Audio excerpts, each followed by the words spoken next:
রিংয়ের ভেতর জয়ের পরে যখন কোনো বক্সার দুহাত তুলে সেলিব্রেট করে, তখন সে শুধুমাত্র নিজেকে রিপ্রেজেন্ট করে না, সে রিপ্রেজেন্ট করে গোটা দেশকে।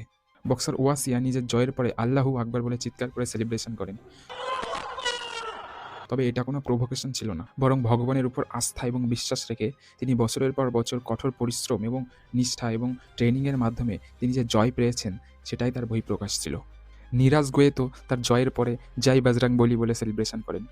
बोल बजरंग बली की।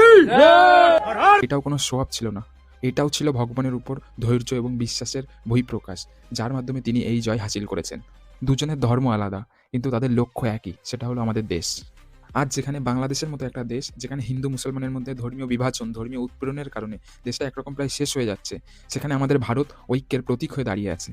এই দেশে এখনও সব ধর্মের মানুষ একই তেরেঙ্গা পতাকার নিচে সামিল হয়, একসাথে খেলে এবং জয়লাভ করে এবং দেশের নাম উজ্জ্বল করে।